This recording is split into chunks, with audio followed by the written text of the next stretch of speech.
हरे कृष्णा। तो हम प्रार्थनाओं से शुरू करेंगे। ओम अज्ञानतिमिरन्धस्य ज्ञानाञ्जनशलाकया चक्षुरुन्मिलितं येन तस्मै श्रीगुरुवे नमः। श्रीचैतन्यमनोभीष्टं स्थापितं येन भूतले स्वयं रूपा कदा मह्यं ददाति स्वपदान्तिकम्। वन्देऽहं श्रीगुरो श्रीयुतापदकमलं श्रीगुरून् वैष्णवांश्च श्रीरूपं साग्रजातं सहगणरघुनाथान्वितं तं सजीवं साद्वैतं सावधूतं परिजनसहितं श्रीकृष्णचैतन्यदेवं श्रीराधाकृष्णपादान् सहगणललिता श्रीविशाखान्वितांश्च। हे कृष्ण करुणा सिंधु दीनबंधु जगतपते गोपेश गोपिका कांत राधा कांत नमोस्तुते।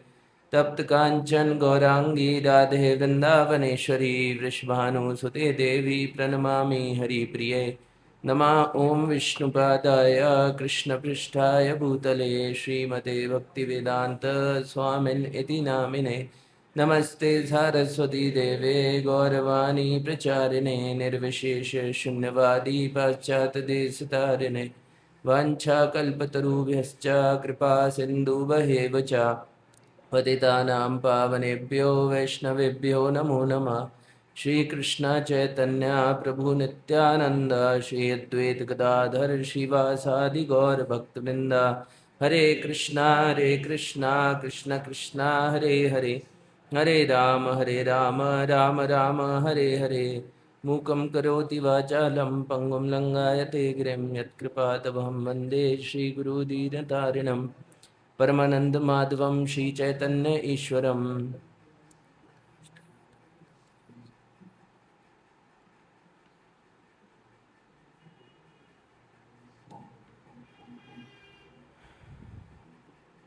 इंग्लिश विद अबिस मुझे चाहिए। ठीक है, तो आज का श्रीमद् भागवतम का श्लोक है 3.27.12। यथा जल स्थ आभासा, रिपीट करिए। स्थिला स्तेनावदृश्यते स्वभासेना तथा सूर्यो जल स्थेना दिवि स्थिता। यथा जलस्थ आभासा स्थिला स्तेनावदृश्यते स्वभासेना तथा सूर्यो जलस्थेना दिवि स्थिता। यथा जल स्थ आभासा स्थल स्थेनावदृश्यते स्वभासेन तथा सूर्यो जलस्थेना दिवि स्थिता। प्रभु जी। यथा जलस्थ आभासा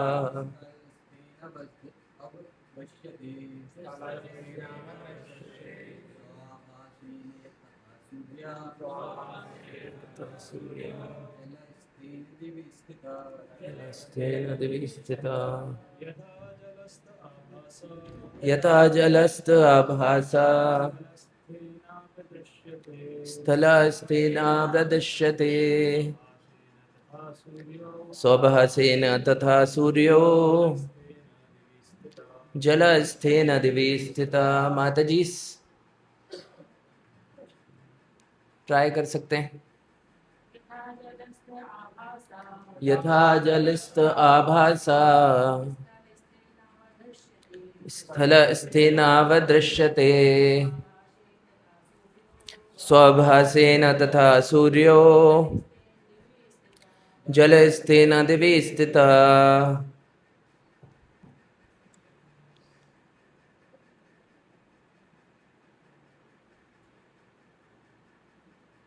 शब्दार्थ यथा जिस तरह, जलस्थ जल में स्थित, आभासः प्रतिबिंब स्थल स्थेना दीवाल में स्थित अवदृश्यते देखा जाता है स्व आभासेना अपने प्रतिबिंब से तथा उसी तरह सूर्य सूर्य जल स्थेना जल में स्थित दिवी आकाश में स्थितः स्थित। अनुवाद श्रील प्रभुपाद के द्वारा जगत गुरु श्रील प्रभुपाद की जय।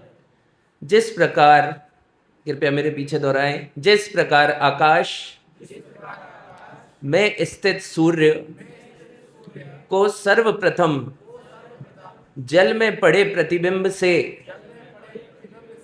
और फिर कमरे की दीवार पर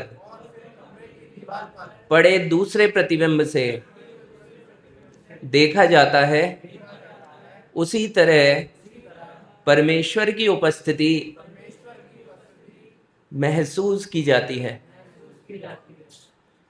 तात्पर्य, यहाँ पर दिया गया उदाहरण सटीक है। सूर्य पृथ्वी की सतह से अत्यंत दूरी पर आकाश में स्थित है, किंतु उसका प्रतिबिंब कमरे के एक कोने में जल के पात्र में भी देखा जा सकता है। कमरा अंधेरा है और सूर्य सुदूर आकाश में स्थित है, किंतु जल में पड़े सूर्य के प्रतिबिंब से अंधियारा कमरा प्रकाशित हो उठता है। शुद्ध भक्त भगवान को उनकी शक्ति के प्रतिबिंब के द्वारा हर वस्तु में देख सकता है। विष्णु पुराण में कहा गया है कि जिस तरह अग्नि की उपस्थिति ऊष्मा तथा प्रकाश से जानी जाती है, उसी तरह पूर्ण पुरुषोत्तम भगवान अद्वितीय होने पर भी अपनी विभिन्न शक्तियों के विसरण से सर्वत्र देखे जाते हैं। ईशोपनिषद में पुष्टि की गई है कि मुक्त जीव को सर्वत्र भगवान वैसे ही दिखते हैं जिस तरह पृथ्वी की सतह से सुदूर स्थित रहकर भी सूर्य के प्रकाश तथा प्रतिबिंब को देखा जा सकता है। तो ये बहुत ही इम्पोर्टेंट श्लोक है। और सबसे पहले तो मैं क्षमा चाहता हूँ कि सब ऋषभानंद प्रभु से श्रवण करने के लिए बैठे थे, बट उनकी हेल्थ खराब है, तो उन्होंने मेरे को बोला क्लास के लिए। उसके बाद मैंने कई वरिष्ठ भक्तों से पूछा, यहाँ पर सबने मना कर दिया। तो क्योंकि संडे प्रोग्राम में भागवत में रिस्क लेना नहीं चाहता कोई, कि पता चला भक्ति करते हैं बद्दुआ लेके जा रहे हैं, इसको किसने बिठाल दिया। वो है ना, ऐसी श्रीमद् भागवतम क्लास दीजिए, मन का आपा खोए, और जब श्रीमद् भागवतम क्लास खत्म हो तो स्पीकर को जनता पकड़ पकड़ के धोए। तो मैं वैसा वाला स्पीकर हूँ।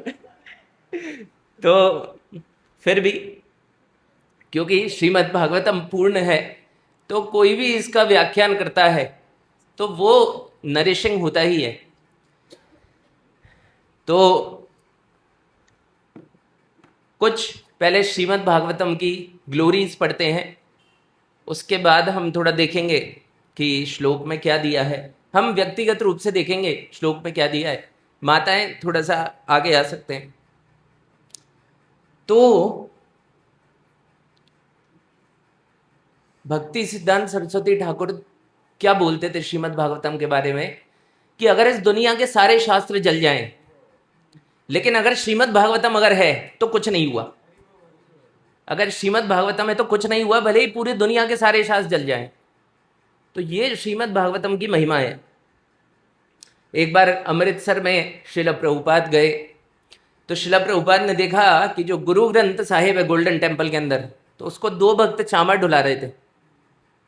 तो श्रील प्रभुपाद बोलने लगे अपने शिष्यों से कि श्रीमद् भागवतम जो है उसकी इसी तरीके से पूजा होनी चाहिए जिस तरीके से चामर ढुला रहे, क्योंकि जो श्रीमद् भागवतम है वो स्वयं ही कृष्ण है, ऐसा प्रभुपाद ने बताया। जब चैतन्य महाप्रभु का संस्कार जो होता है बचपन में वो हो रहा था, तो उनके सामने 4 चीज़ें रखी हुई थी। एक अच्छे कपड़े, एक पूड़ी, और एक चाकू, और एक श्रीमद् भागवतम।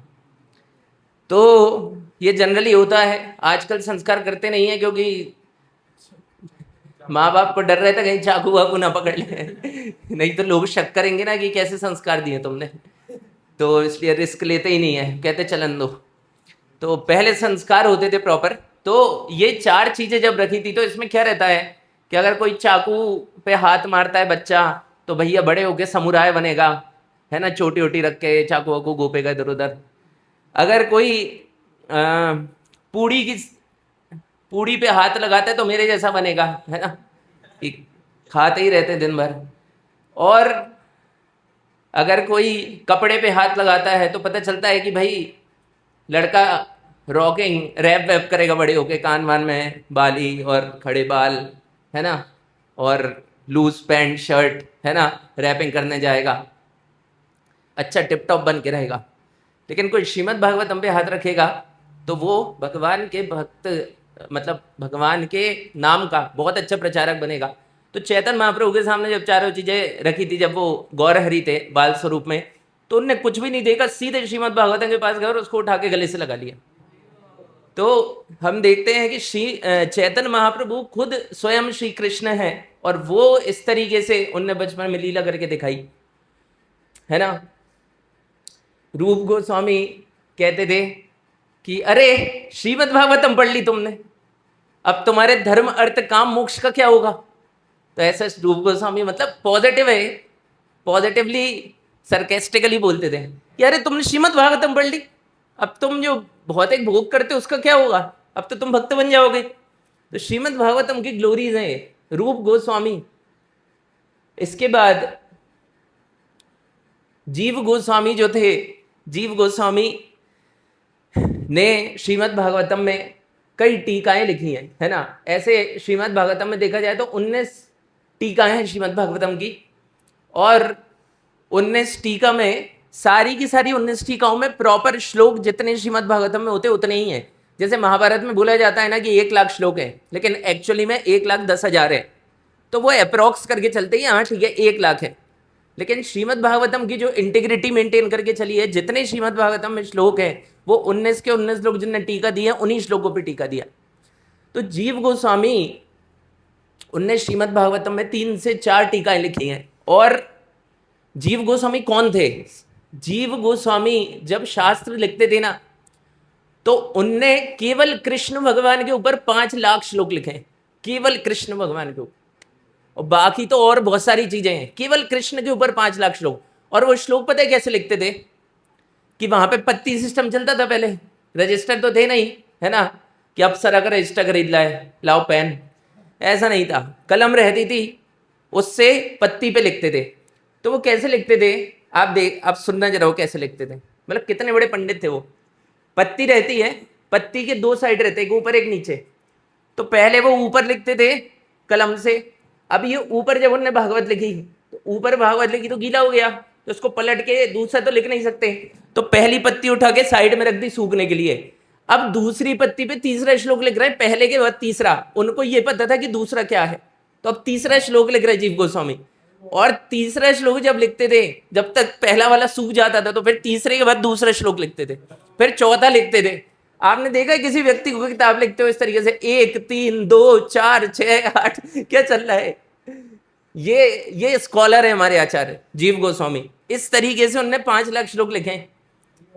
एक श्लोक लिखने के बाद उनको ये पता रहता था कि तीसरे श्लोक लिखने के बाद दूसरे श्लोक कहां से चालू होकर कहां समाप्त करना है। कितनी बड़ी बात। ऐसे जीव गोस्वामी ने 3 से 4 श्रीमद् भागवतम की टीका दी है। इवन जीव गोस्वामी जब छोटे थे तो वो श्रीमद् भागवतम को गले से लगा के सोते थे, और जैसे ही कोई श्रीमद् भागवतम धीरे से निकालते था ना तो एकदम नींद खुल जाती थी, रोने लगते थे कि श्रीमद् भागवतम कहाँ गई, और फिर उनको श्रीमद् भागवतम पकड़ाते थे तो फिर पकड़ के सो जाते थे। तो ये श्रीमद् भागवतम की ग्लोरीज है। शिला प्रभुपाद बोलते थे, बोले एक बार कि कोई अगर भक्त श्रीमद् भागवतम पढ़ता है तो he will be forced to become pure devotee. अगर उसने ऐसे ही पढ़ ली ना, अरे देखते प्रभुपाद की श्रीमद् भागवत, अभी दिखाता हूँ इसमें सारी गलत सलत लिख रखा है सब कुछ, और पढ़ के एकदम भक्त बन गया। प्रभुपाद ने ऐसी भागवत लिखी है। प्रभुपाद कहते थे कि अगर ऐसा व्यक्ति है जिसने श्रीमद् भागवतम बिना इंटरेस्ट के भी पढ़ ली तो वो शुद्ध भक्त बन जाएगा, ऐसा प्रभुपाद ने बोला। राधा रानी श्रीमद् भागवतम के बारे में क्या बोलती हैं? श्रीमती राधा रानी बोलती हैं, थोड़ा नेगेटिवली बोला है लेकिन सुपर पॉजिटिव एग्जाम्पल है। उनने बोला कि श्रीमद् भागवतम जो रहता है ना, ये श्रीमद् भागवतम है ना, एक जाल है, जाल। और वेद व्यास जी जो है ना, इनने एक जाल बुना है भागवतम के अंदर। कि कैसे बुना है? कि जिस तरीके, और ये जो हरि के भक्त है ना, जो वैष्णव भागवत लेके घूमते, ये सब के सब कसाई हैं। राधा रानी बोलती हैं, बोले कैसे? कि कसाई क्या करता है, चाकू होता है ना, उसको यहाँ इधर फंसा के चलता है चाकू को, और जैसे ही उसे कहीं शिकार दिखा एकदम उठा के काट देता है उसको, है ना। ये कसाई का काम है। तो राधा रानी कहती है, हरि के भक्त है ना, ये सब कसाई हैं, ये श्रीमद् भागवतम को यहाँ पे फंसा के चलते हैं अपने साथ। और जैसे ही कोई भोला वाला भक्त देखा, निर्वाण प्रभु जैसा, तुरंत श्रीमद् भागवतम उसको पढ़ाई और भौतिक आसक्ति को क्या कर दिया, काट डाला। तो इस तरीके से श्रीमद् भागवतम जो है वो लोगों के जीवन पे असर करती है, जिस तरीके से कसाई एक शिकार को काटता है, ऐसा राधा रानी बोल रही। तो इस तरीके से है ये जो श्लोक है। सॉरी, इसमें मेनली ये बता रहे हैं कि जिस तरीके से, मतलब एक जो शुद्ध भक्त होता है ना भगवान का, वो भगवान को हर जगह देखता है, हर जगह देखता है। इसका मतलब क्या है कि जिस तरीके से जब सूरज निकलता है तो पहले उसका प्रतिबिंब पानी पे पड़ता है और उसके बाद दीवारों पे पड़ता है, तो सब जगह क्या हो जाती हैं, अंधकार दूर हो जाता है। उसी तरीके से जो शुद्ध भक्त होते हैं वो भगवान को हर परिस्थिति में देखते हैं। एक एग्जाम्पल बताता हूं आपको। एक बार ये इंद्रद्युम्न स्वामी महाराज जो हैं, श्री श्रीमद इंद्रद्युम्न स्वामी महाराज, एक बहुत बड़े वरिष्ठ सन्यासी हैं। एक बार श्रील भक्ति विनोद ठाकुर थे, उनने भक्ति सिद्धांत सरस्वती ठाकुर को एक नरसिंह मंत्र दिया था।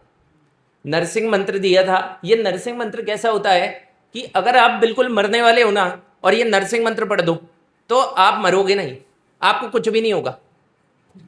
तो भक्ति विनोद ठाकुर ने ये नरसिंह मंत्र किसको दिया, भक्ति सिद्धांत सरस्वती ठाकुर को। और जब भक्ति सिद्धांत सरस्वती ठाकुर अपना शरीर छोड़ रहे थे तो उनने ये नरसिंह मंत्र उन्हीं के एक बहुत ही प्रिय शिष्य को दिया। अब वो जो शिष्य थे गौड़िया मठ के, उनने सोचा कि गौड़िया मठ में मैं नरसिंह मंत्र किसी को नहीं दूंगा, मैं इस्कॉन के किसी वैष्णव को दूंगा। तो उनने श्री श्रीमद भक्ति चारू स्वामी महाराज, गुरु महाराज को बुलाया और उनको एक नरसिंह मंत्र दिया। नरसिंह मंत्र दिया नहीं, उनसे बोला कि मैं ये नरसिंह मंत्र आपको देना चाहता हूं इस्कॉन में।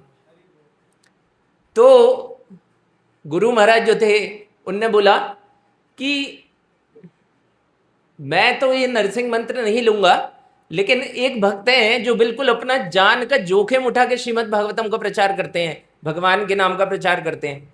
बोले कौन? बोले श्री श्रीमद इंद्रद्युम्न स्वामी महाराज।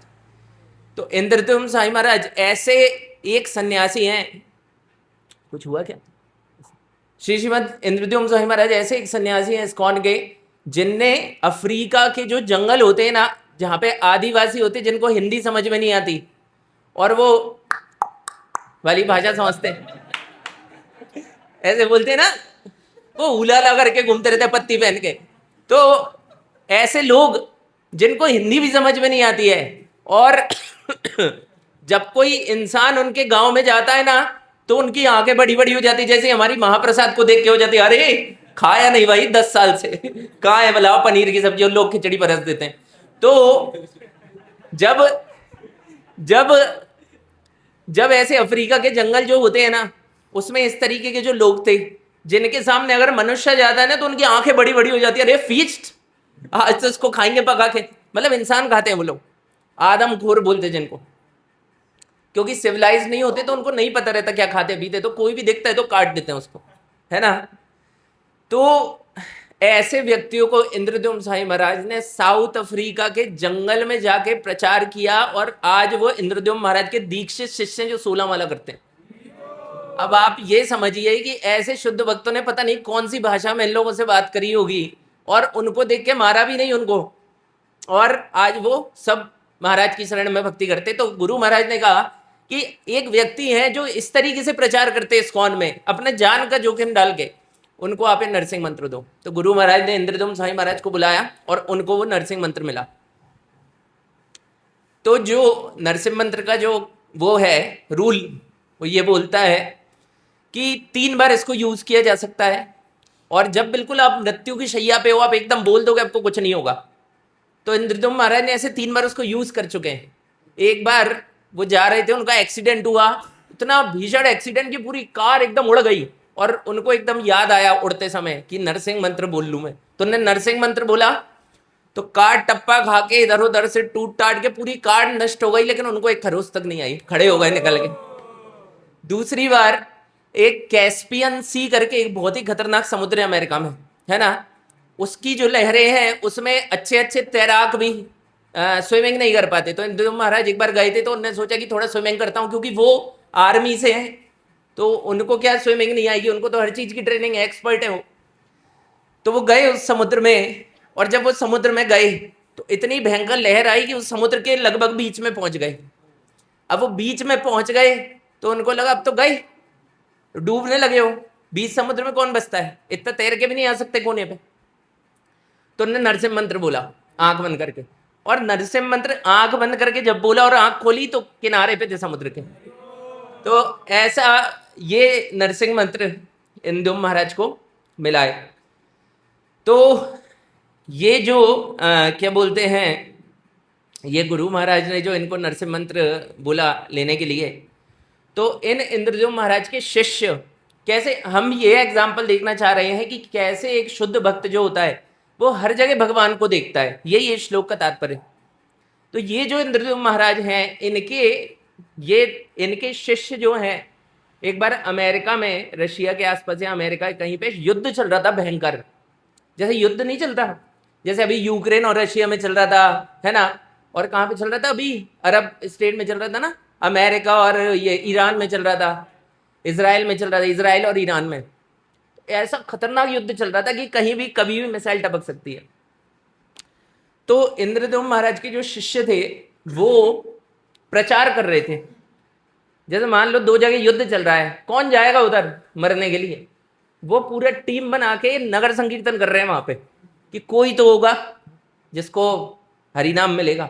और भक्त लोग भी इंटेलिजेंट होते हैं, ऐसे समय पे लोग सोचते कि भैया सिर पे मिसाइल गिरने वाली है, तू 5 की जगह $15 ले जा, लेकिन छोड़ दे भैया हमको। तो वो नगर संकीर्तन कर रहे थे। तो क्या हुआ कि जब वो नगर संकीर्तन कर रहे थे तो एक स्कूल था, उसके अंदर, क्योंकि सब कुछ बंद हो जाता है, सब जान बचा के भाग रहे थे, तो एक स्कूल के अंदर ये 10-12 भक्त जो थे, ये मॉर्निंग प्रोग्राम करते थे 4:30 बजे उठ के। मॉर्निंग प्रोग्राम, अब इस्कॉन है भैया, मॉर्निंग प्रोग्राम, ट्रेन नहीं छोड़ते, तो मॉर्निंग प्रोग्राम कर रहे थे भैया 4:30 बजे, मंगला आरती चल रही है, फोटो रख के सब चल रहा है, ठीक है, जब वब कर रहे हैं साथ में बैठ के। नगर संकीर्तन पे गए, वापस आए तो उस बिल्डिंग पे किसी ने मिसाइल छोड़ दी दूसरे देश ने, तो वो बिल्डिंग उड़ गई। अब उस बिल्डिंग में एक कमरा बचा था, वो भी उसकी एक दीवार टूटी हुई थी। तो उन्होंने कहा आज तो यहाँ पे कर ही ले, तो फिर बैठ गए वो अगले दिन मॉर्निंग प्रोग्राम करने, ठीक है। तो फिर से मॉर्निंग प्रोग्राम करने लगे, चैंटिंग और ये। तो क्या हुआ, बहुत खतरनाक चीज हुई कि उधर पे उनको प्रसाद खत्म हो गया, तो 2 भक्तों को उनकी टीम ने भेजा कि आप प्रसाद लेके आओ। अब क्या था कि जब प्रसाद लेने जाना था तो एक कैमरा होता है, दूसरे जो मतलब शहर वाले होते हैं ना, दूसरे जो कंट्री वाले होते हैं, वैसे लगा के रखते हैं, रडार बोलते हैं उसको, ताकि अगर कोई भी ऐसा घुसपैठिया टाइप का दिखे, कोई अजीब तरीके से चलता हुआ दिखे, तो सीधे एट द टाइम उनको शूट कर दो, मार दो उसको, क्योंकि रिस्क नहीं लेते युद्ध के समय पे, है ना। तो अब ये जो व्यक्ति, ये जो 2 भक्त थे, ये रेंगते हुए जा रहे थे, इनको एक 500 मीटर का पड़ाव पार करना था, वहां पे खाना था। तो गए, खाना लिया, वापस आ रहे थे। तो वापस आते में क्या हुआ कि एक जो भक्त थे उनके पैर में ये आप देख रहे हैं, इतनी बड़ी गोली होती है एक बंदूक की, वो सीधे मारी और उनके पैर में घुस गई वो जाके गोली।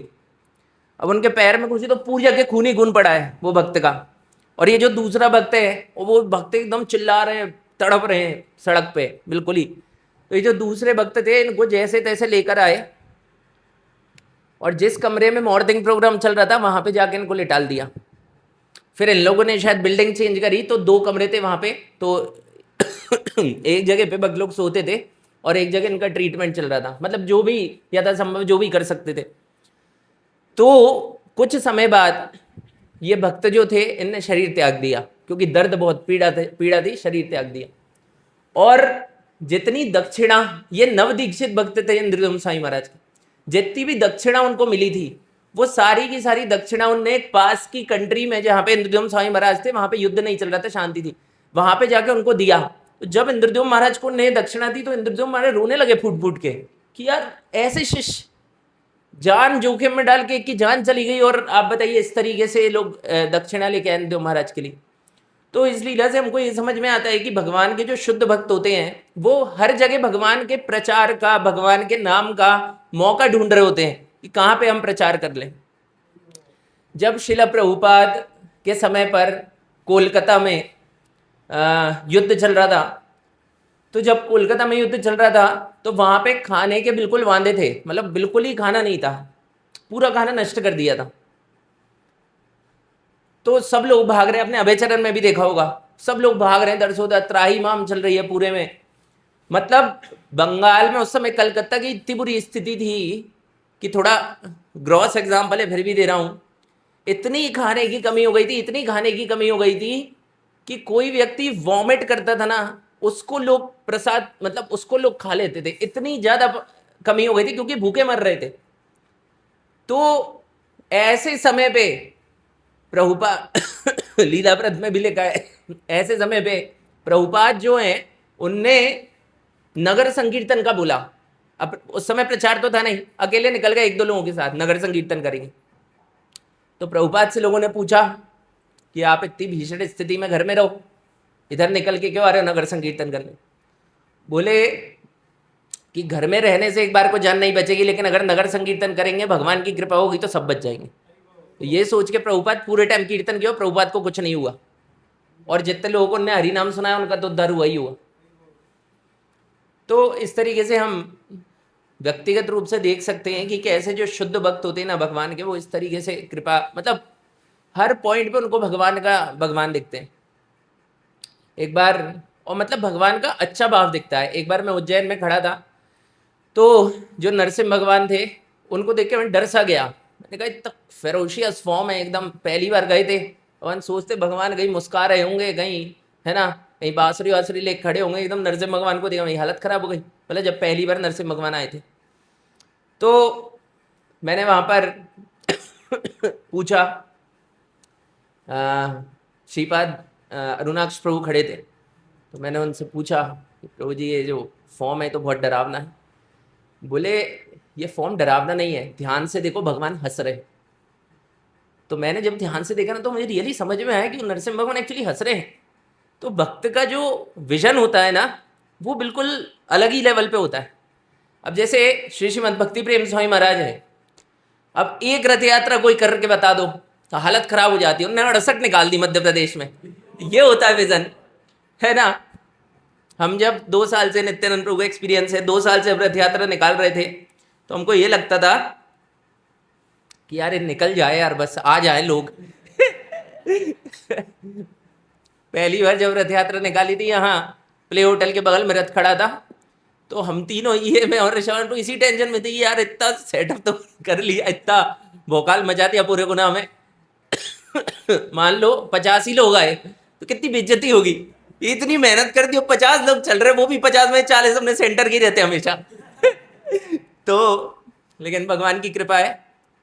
तो ऐसे बुरी स्थिति में मेरे को आज भी याद है, श्री श्रीमद भक्ति प्रेम स्वामी महाराज वहाँ पे मीटिंग ले रहे थे, तो नित्यानंद प्रभु, मैं, ऋषभ आनंद प्रभु, अच्युत प्रभु और एक आध और कोई डिवोटी था, हम 4-5 लोग बैठे हुए थे, शायद सुबाहु प्रभु थे, आशीष कृष्ण प्रभु थे। तो वहाँ पे भक्ति प्रेम महाराज, उस समय की बात है जब अभी अक्टूबर में आए थे ना, जब दामोदर महीने की, तो ऋषभ प्रभु ने कहा मीटिंग है, मीटिंग मीटिंग ऐसे ही होती है मीटिंग अपने यहाँ।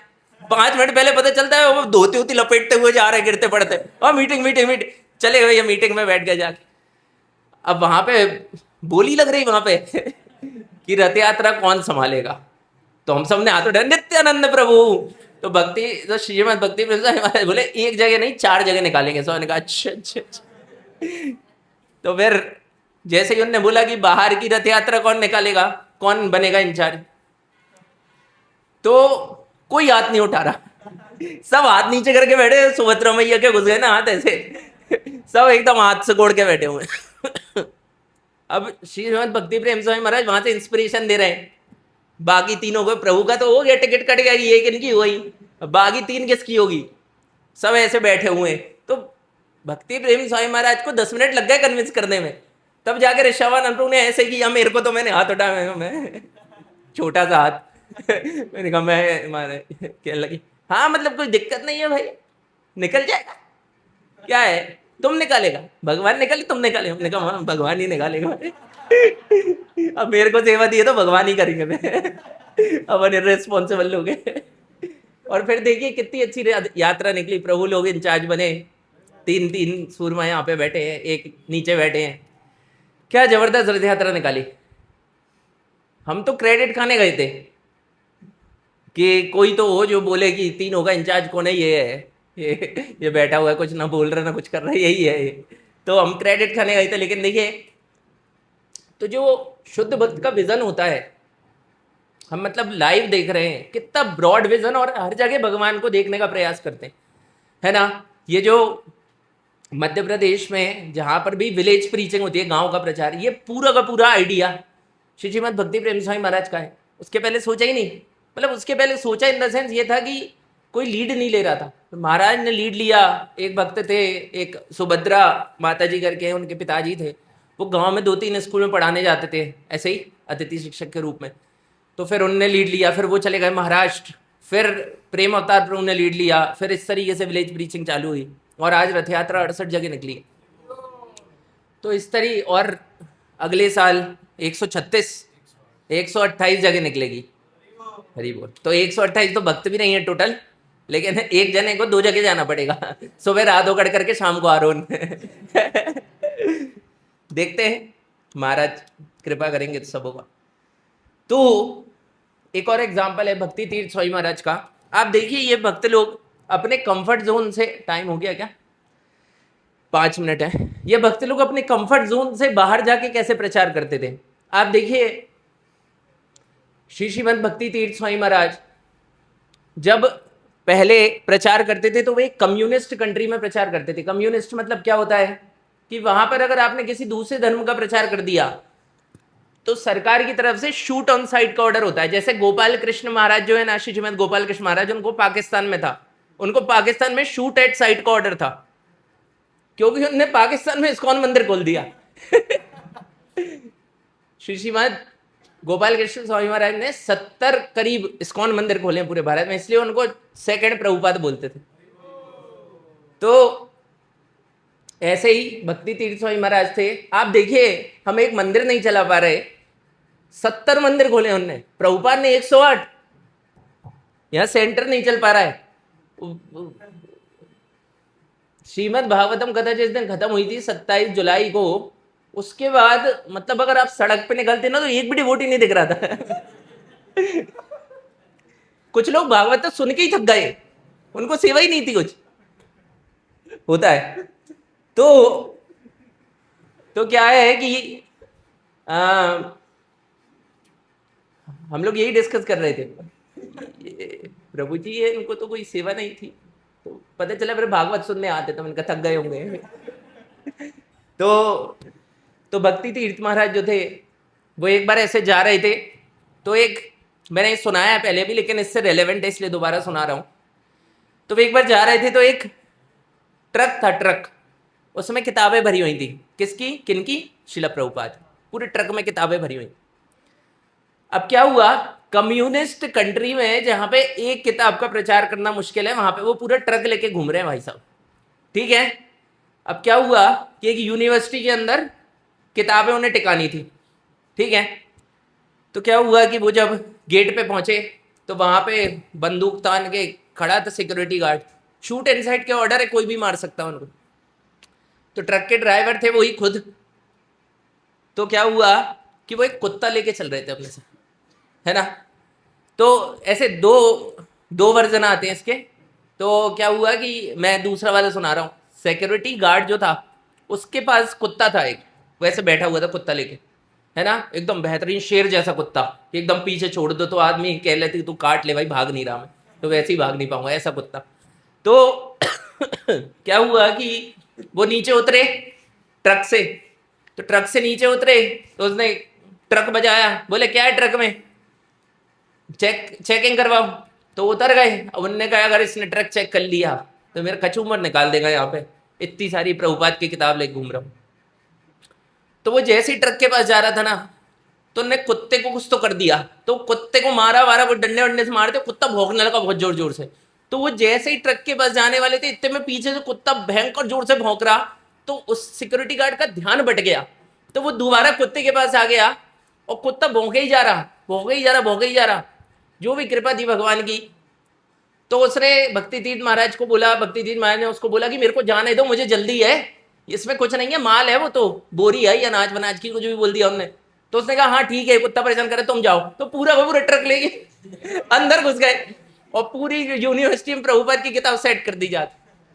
तो आप सोचिए, हम जो प्रचार कर रहे हैं और प्रभुपाद के शिष्यों ने जो प्रचार किया वो क्या ही था। जान का जोखिम सबसे बड़ा होता है। भक्ति तीर्थ महाराज एक बार ऐसे ही जा रहे थे रास्ते से, तो रास्ते में जाते जाते, वो तो कोट वोट पहन के जाते थे क्योंकि सन्यासी वेश में जा ही नहीं सकते ना, कोट और टोपी लगा के जा रहे थे। तो वैसे जा रहे थे, तो उनने पीछे देखा एक व्यक्ति है, ये चल रहे हैं तो वो भी चल रहा है, इनने थोड़ा तेज चलना चालू किया तो वो भी तेज चलने लगा। तो इनको कुछ समझ में आ गया, इन्हें पीछे करके देखा, वो भी कैब वैब लगाया था, उनको समझ में आ गया पुलिस का आदमी है, ये मेरे को निपटाने आया, इसको शक हो गया मैं प्रभुपाद किताब बेचता हूँ। प्रभुपाद किताब तो उनके रखी थी कोट वोट। इनने कही चेकिंग करी और इसने मेरे गोली मारी, ठीक है। तो ये भागने लगे, तो वो भी भागने लगा। तो भागते भागते क्या हुआ, भागते भागते भागते भागते कोना था और ऐसे करके ऐसे रोड थी एक एल शेप में। तो ये बहुत तेज भागे भागे भागे, और इनके पास है ना एक बैग था जिसमें प्रभुपाद की किताबें थी। ऐसे भागते भागते भागते भागते एकदम मुड़े, और जो पहली दुकान थी ना जिसकी भी हो, उसका गेट खोल के अंदर जाके बैठ गए। अब वो जो आदमी था जिसकी दुकान में बैठे, ले कौन हो भाई, कहाँ से आए हो, कहाँ घूम रहे हो, एकदम घुस गए आके। और ये जो आया तब तक दौड़ते हुए, तो उसको लगा कि वो भग गए, तो ये भी चला गया, देखे ही नहीं। तो आप देखिए वो डिवोटी को, भक्ति तीर्थ महाराज को देखिए, चाहते थे तो 10 मिनट पानी वानी का पूछ के चले जाते, पानी पीने आया था तबीयत खराब। इनने वहां प्रभुपाद की किताब निकाली और बोले कि ये तुम्हारे बॉस ने भिजवाई है। वो मैनेजर था, बोले अच्छा मेरे बॉस ने भिजवाई है, अंदर जमा दो। तो पूरी की पूरी किताब वहां जमाई, पैसा लिया, चले गए। उसके बाद कभी नहीं दिखे उसको। तो इस तरीके से शुद्ध भक्त होते हैं जिनका चिंतन जो है हमेशा भगवान में लगा रहता है। यहाँ बहुत सारी स्टोरीज है ऐसे भक्तों की, जो भागवत हम पढ़ते हैं उसके साक्षात एग्जाम्पल है वो, है ना। एक होता है भागवत, एक होता है पर्सन भागवत। तो ये पर्सन भागवत है, ये अपने चलते फिरते भागवत, कि आप कभी भी सुन लो, कुछ भी सुन लो, हमेशा भगवान के चिंतन में रहते। हमने शास्त्रों की स्टोरी तो उठाई नहीं कि प्रहलाद महाराज भी इतनी विषम परिस्थिति में भगवान की सेवा करते रहे, ध्रुव महाराज। हमने लाइव एग्जाम्पल्स देखे जो हम अभी देखते हैं, कुछ 20-25 साल पहले हुए। ठीक है, हम यहाँ पे एंड करते हैं। अगर कोई त्रुटि हुई हो तो कृपया माफ़ करें। और मैं खुद ऋषभानंद प्रभु की क्लास सुनने के लिए आया था, मैं बहुत एक्साइटेड था, लेकिन सुबह प्रभु ने बम फोड़ दिया मेरे ऊपर, तो बैठना पड़ा। तो यहाँ पर एंड करते हैं। किसी का कोई प्रश्न है तो ठीक है, नहीं तो वी विल एंड हियर। ग्रंथराज श्रीमद् भागवतम की, जगत गुरु श्रील प्रभुपाद की, निताई गौर प्रेमानंदे। तो नित्यानंद प्रभु करेक्शन देना चाह रहे हैं। हाँ प्रभु जी बताइए।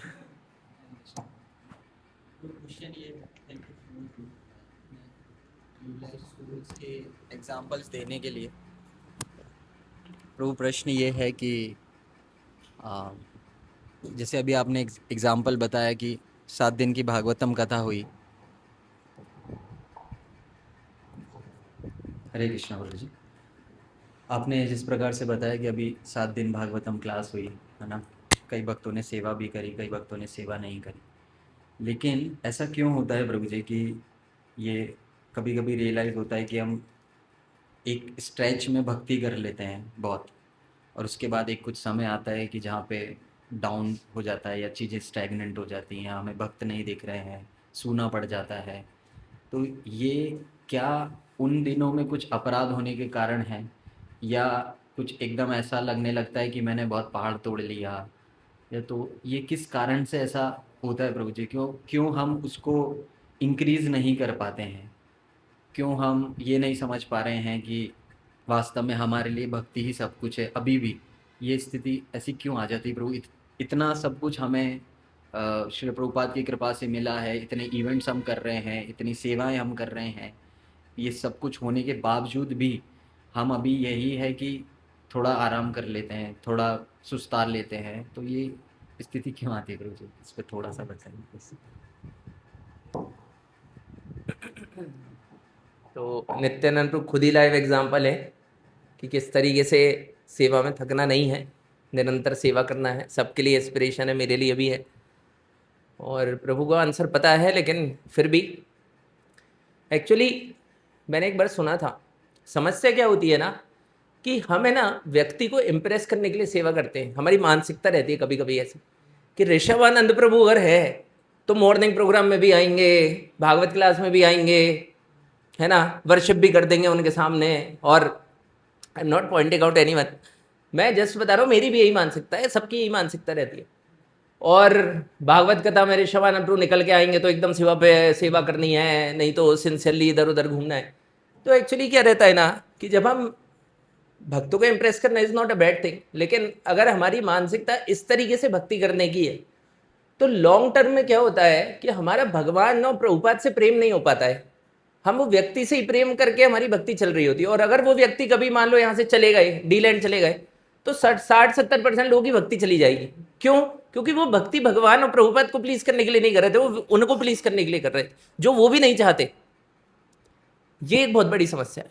तो इसीलिए सबसे मतलब यही निवेदन रहता है कि आप देखिए, भक्तों का संग मिल रहा है, इसलिए मिल रहा है ताकि जिस पॉइंट ऑफ टाइम पे वो यहाँ पर है तब आप इतने ज़्यादा दृढ़ हो जाएं कि जब वो नहीं रहे तो आप भक्ति कर लो। जैसे शिला प्रभुपाद के टाइम पे जो शिला प्रभुपाद के मतलब वपू से अट्रैक्टेड थे, और जैसे ही शिला प्रभुपाद गए 90% लोगों ने इस्कॉन छोड़ दिया। लेकिन जो शिला प्रभुपाद की वाणी से अट्रैक्टेड थे वो आज भी वही 10-12 लोग इस्कॉन चला रहे। तो वाणी से अट्रैक्ट होना बहुत जरूरी है। ये ऐसा हमारे साथ इसलिए होता है क्योंकि हमारा पठन और श्रवण अच्छे से होता नहीं है ना।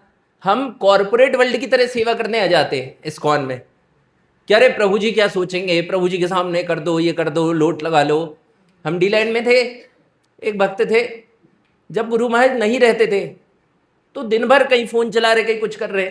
जैसे ही गुरु महाराज फार्म पे आते थे एक हफ्ते बाद, तो सबसे आगे खड़े होके गुरु महाराज का कचरा बीन रहे हैं, या फिर गुरु महाराज के सामने किताब पढ़ के दिखा रहे हैं, या जप कर रहे जोर जोर, हरे कृष्णा हरे कृष्ण। देखिए गुरु होता है ना, उसको सब पता है तुम्हारी क्या स्थिति है ना। जैसे प्रभु जी हैं, उनको हर एक का पता है कि कौन क्यों आ रहा है, कौन क्यों आ रहा है। इसीलिए पठन और श्रवण जिसका स्ट्रांग है वो प्रभु जी चले भी जाएंगे ना, कभी उनको कोई बड़ी सेवा मिल गई कि डी लैंड का मंदिर संभालो, तो जो व्यक्ति वाणी से अट्रैक्टेड है वो कभी इस्कॉन नहीं छोड़ेगा और वो कभी भक्ति नहीं छोड़ेगा। लेकिन कोई अगर अल्टीरियर मोटिव से आता है ना कि इसको इम्प्रेस कर लूँ, उसको इम्प्रेस कर लूँ, है ना, ये मेरे पति बन जाए, वो मेरी शादी हो जाए इससे, तो ऐसे लोग इस्कॉन में नहीं टिक पाएंगे। ऐसे 100 आएंगे और 150 चले जाएंगे इस्कॉन से, और किसी को कोई फर्क नहीं पड़ेगा। क्योंकि कोई इस्कॉन से जाता है तो सबसे ज्यादा लॉस जिस व्यक्ति का होता है उसका खुद का होता है। किसका लॉस हो रहा है? हम 2022-23 में जब छोटा सेंटर चालू किया था तब से अभी तक लगभग 20 से 25 16 राउंडर को इस्कॉन से जाते हुए देख चुके हैं, क्योंकि उनका मोटिव इस्कॉन में प्रभुपाद को प्लीज करना नहीं था। इसीलिए प्रभुपाद को प्लीज करना सबसे ज्यादा आवश्यक है। आप अगर प्रभुपाद की किताबें पढ़ते हैं, श्रवण करते हैं, इसलिए मैंने कृष्ण किशोर प्रभु के एक लेक्चर में सुना था कि जो संस्थापक आचार्य होते हैं ना, उनकी लिखी हुई बुक और उनका श्रवण जरूर करना चाहिए, उससे बहुत शक्ति आती है भक्ति में। आप सुबह बाथरूम में जाते हैं, आप अपना टेप रिकॉर्डर, प्रभुपाद के लेक्चर, कितने सारे लेक्चर दिए हैं, 365 रोज आधा घंटा लेक्चर सुनोगे तब भी खत्म नहीं होंगे। प्रभुपाद का लेक्चर तो सुनना ही है, चाहे आप किसी का अन्य का किसी का भी सुन रहे हो, प्रभुपाद का तो मस्ट सुनना है रोज, उससे शक्ति आती है। संस्थापक आचार्य की वाणी सुनने से शक्ति आती है, और संस्थापक आचार्य की लिखी हुई किताबें पढ़ने से शक्ति आती है। अब कभी कभी हम देखते हैं इस्कॉन में बहुत सारे लोग प्रभुपाद की किताब इतनी सारी है, लेकिन इधर उधर की किताब पकड़ लेते, रामायण या फिर जो भी है, मतलब अगर हमारी लोकल अथॉरिटी बोल रही है तो वो हमारे लिए इंस्ट्रक्शन है, लेकिन हम जबरदस्ती बिना पूछे बिना गाइडेंस के कुछ भी पढ़े जा रहे हैं, that is not a good thing.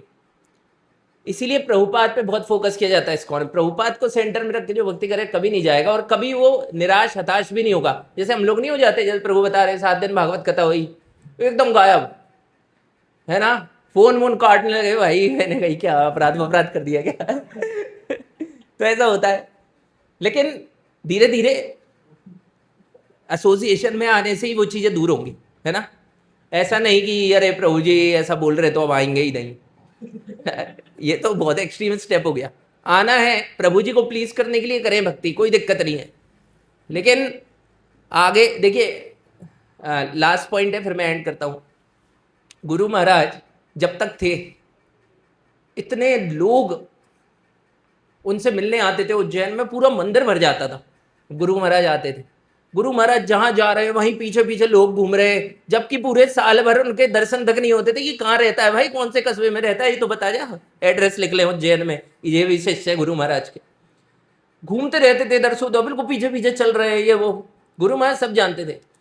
जिस समय गुरु महाराज ने शरीर छोड़ा, गोलोक धाम गए 2020 में, वो भक्त लोग आज दिखते नहीं है मंदिरों में, कहीं भी नहीं दिखते पूरी दुनिया में, कहाँ चले गए। और वो लोग सेकेंडरी लेवल के डिवोटीज थे। क्यों? क्यों? गुरु महाराज के इंस्ट्रक्शन से ज्यादा उनको गुरु महाराज के शरीर से प्रेम था, जो कि अच्छी बात है। लेकिन गुरु महाराज जो बोल के गए उस पर भी तो अमल करो ना भैया। तो ये होता है। तो इसीलिए आप लोगों से निवेदन है कि किसी व्यक्ति विशेष को प्रसन्न करने के लिए भक्ति करिए, लेकिन प्रभुपाद का किताब और श्रवण बहुत स्ट्रांग रखिए। नहीं तो एक दिन ऐसा आएगा कि एकदम नाचते हुए यहाँ पे आए और बारात भी जा रही है, तो नाचते हुए बारात में घुस के और आगे चले गए क्योंकि अंदर कुछ गया ही नहीं ना, अंदर से खोखले, इंप्रेस करने के लिए भक्ति चल रही थी बस, ऐसा। हरे कृष्ण।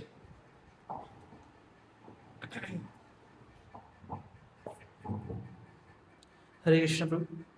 प्रभु जैसा आपने बताया कि जो प्रीचर्स थे अपनी लाइफ को रिस्क में डाल के प्रीचिंग करने आते थे, और उसके अलावा अभी जैसे वृंदावन यात्रा पे गए थे तो वहाँ पे कृष्ण किशोर प्रभु ने भी बताया था कि कैसे मतलब प्रीचर्स को जब रशिया में थे वो, तो उन्हें टॉर्चर किया जाता था, मार दिया जाता था।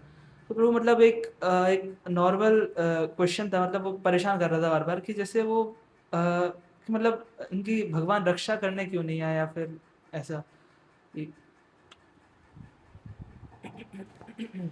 एक्चुअली ऐसी लीलाएं केवल उन्हीं भक्तों के साथ होती है जो इसको झेल पाते हैं, ताकि लोगों के लिए एक एग्जाम्पल सेट हो।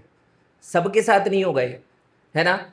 जैसे अजामिल वाली स्टोरी केवल अजामिल के साथ ही हुई है, उसके बाद कोई कर भी नहीं पाएगा ऐसा कि लास्ट समय बच्चे का नाम नारायण लग के नारायण पुकार रहा है और सब कुछ हो गया। भगवान जिसके अंदर जितनी क्षमता होती है ना, उसके साथ उसी प्रकार के चैलेंजेस देते हैं। जैसे जिन भक्तों को वहां पर भेजा था वो इस लेवल के थे। अभी अपन लोगों में से किसी को भेज देते तो अपन तो रशियन से शादी करके वहीं सेट हो जाते। हाँ, यही तो करते। आधे से ज्यादा लोग मायापुर के नरसिंह भगवान को तुलसी इसलिए चढ़ा रहे हैं कि विदेश चले जाएं, ये उनका लक्ष्य है इस्कॉन में। दीक्षित हैं, अब वो माधुरी दीक्षित हैं या गुरु महाराज से दीक्षित है, वो वही जाने। ठीक है, तो जिनको इस लेवल पे जो कर सकते हैं, देखिए रशिया के वो भक्त जिनने वहां पर प्रचार किया, वो भक्तों को कितना टॉर्चर किया। ऊपर से वो माता जिनको तांत्रिक बुला के भूत घुसा रहे थे उनके अंदर, वो हरे कृष्ण महामंत्र बोली तब कुछ नहीं हुआ, क्या बोलते हैं नरसिंह आरती गई तब कुछ नहीं हुआ। प्रभुपाद का मंत्र गाया तो प्रभुपाद दिखने लगे तांत्रिक को, वो बोलने लगा भैया इससे इसके अंदर कुछ नहीं घुस सकता। तो एक बूढ़ा सा आदमी डंडा ले खड़ा है, मारेगा पकड़ लेगा उसको। हमारे अंदर कोई भूत घुस आएगा तो हम कहेंगे ले घुसा दे भैया घुस ले, ठीक है, नहीं तो हम सरेंडर ही कर देंगे पुलिस वालों को। अरे तुम तो बताओ रशिया में कौन सा ग्रंथ चलता है, मन उसका प्रचार कर लेंगे, एक्सपर्ट तो हो ही गए इस्कॉन में। लेकिन वो जो व्यक्ति थे उनकी श्रद्धा देखो आप कितने लेवल की थी, इसलिए उनके साथ ऐसा हुआ। तो चैलेंजेस उन्हीं को मिलते हैं जो उस लेवल पे रहते हैं। जैसे इंदु महाराज जिस तरीके से प्रचार करते हैं, हम जाएंगे तो हमारा चिकन कड़ी बना खा जाएंगे वो, लेकिन क्योंकि उनकी शुद्धता है तो वो इसलिए एग्जाम्पल सेट करने के लिए ऐसा होता है। हरे कृष्ण।